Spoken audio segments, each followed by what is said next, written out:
Join. Board member. Got it. Okay.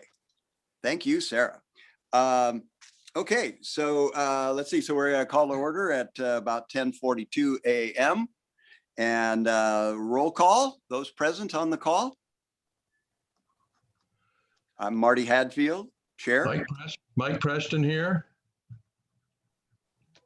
Daryl Prowse here. Is it just for board members? I think so. Well, why not? It doesn't hurt. You guys are Sure. ex officio board members. Hey, Butch Larson. Bob Peterson. All right. Thank you all. Let's see.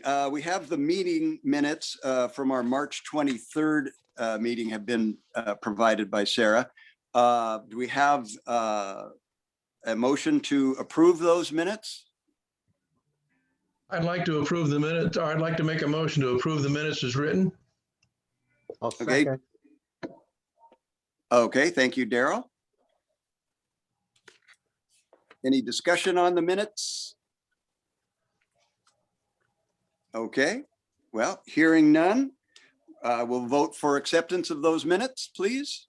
Those in favor say aye. Aye. Aye. Aye, all right. So be it. It has passed and we have approved. Sarah, do we have any written or last minute joiners to the meeting that wish to provide public comment? We did not receive any written communication and we do not currently have any public on the call. Okay. All right, thank you very much for that. Announcements. Let's see. First of all, Trey is unavailable for this Zoom meeting. Unfortunately, early this morning, or I don't know how early, but sometime this morning, Della was transported to the hospital with some medical issues. So Trey called me and said that, and unfortunately for him at Grays Harbor Hospital, they still have a COVID policy that does not allow anyone to join her as she's admitted. Some of the other hospitals have a one-person opportunity for joining a spouse or someone, but apparently Grays Harbor does not. So they're going to evaluate her at Grays Harbor this morning, and we're just gonna, hold her and hold Trey in our thoughts for positive outcomes. I just don't know enough details to discuss it at this point. So we will not be having a direct treasurer's report from Trey. We'll just rely on the information that's already been provided. We also have a board member vacancy, and so we're seeking persons to join the board. So I'd like to make sure that we get the announcements on the air. I believe Sarah is taking care of the publication of the notice for local disbursement. And as far as I know, has anybody received any comments or anything regarding the opening so far? I know it's just been very recent. So Sarah, is that correct in my understanding that it has been either published or somehow announced? Yes, it made its first announcement at the June 14th council meeting. It'll make Great. its second one, which 2 are required at the June 28th meeting. And so if you get any applications or anything during that time or after that time, that's when you can appoint, or not appoint, you can recommend, and then the Right. mayor will take it to the council meeting for council consensus. Perfect. All right. Okay, let's see, chair's report. I'm pretty much ready. August 2nd will be the first opportunity day of filing for the FCC license renewal. So I'm stacking the deck, so we'll be ready to go and have it filed on August 2nd. It's a very pro forma application. I've already looked at the application. And it's basically, is everything the way it's been? And if it's yes, then it goes into the processing hopper. And if it's not, then it goes through review and then goes through the processing hopper. On August 11th, August 11th, which is a Wednesday, at 11:20 in the morning on August 11th, FEMA is going to release their third, I think it's the third in a row. No, we didn't do it last year because of COVID, but it's what's called an NPT, which is a national periodic test of the emergency alert system. So what happens is at 11:20 a.m., FEMA out of DC hits a go button, and basically it goes out to all of the primary distribution centers across the United States. There are 25 of them, I think, something like that.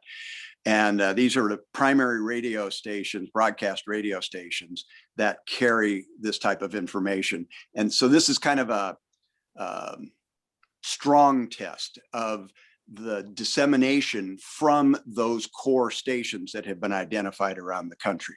So like for the Western Washington, it's KIRO AM is the primary. There's an FM version of that that's carried over KNKX and several of their translators. And so what this does is it's like a conventional emergency alert test. However, we have, as participants in the emergency alert system, we're required to respond to the FCC. And fortunately, previously, we had to respond on the same day that the test took place, which meant that both their computer was really overloaded for incoming. And it was frustrating for people because it takes a little while to accumulate the information that they're asking for. So what they've done this year is they've extended it to a 24-hour period for response. We'll still be in right away, but it's just a little more relaxed response. And what that does, it just is direct feedback to the FCC or through the FCC to FEMA that indeed we received it and then subsequently transmitted it.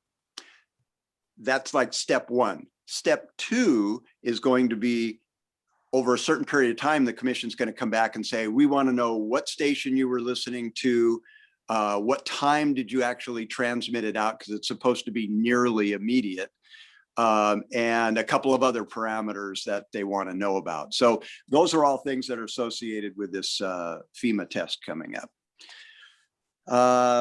What time is that test again on August 11th? It'll be 11:20 a.m. Pacific time. And if there are any changes, there's a fallback date in case something, I mean, if there's a monstrous tornado or a huge wildfire or something, they will scrub it. But they have a backup date.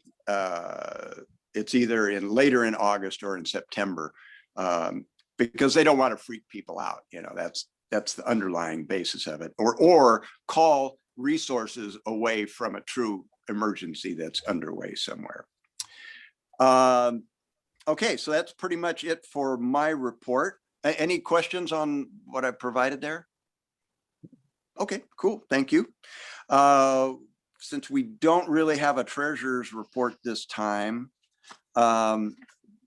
Trey did provide the financials for April, May, or March and April, April to May. And those were attached. I didn't really see anything that was extraordinary there. So I guess if anybody has any questions, we could reach out directly to Trey. Butch, did you have any comment about it, or? The treasury report? Last time I talked to Trey this morning, he said there's over $4,000 in the bank. That's all he told me. Okay.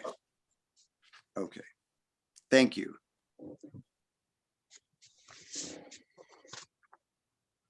Okay, Butch, Carl. Yeah, that'd be me, huh?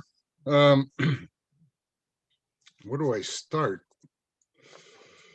First off, I give a report that this weekend we're going to be doing the Sand and Sawdust Festival, and we're going to be doing Friday on the beach, Saturday on the beach, and then Sunday at the parking lot there with the vendors. We'll also be doing announcements for the contest down there for the sand sculpturing. This is something that I'd like to talk about for future budgets is, we charge the city council $100 every time we do a city council meeting. And then Diane asked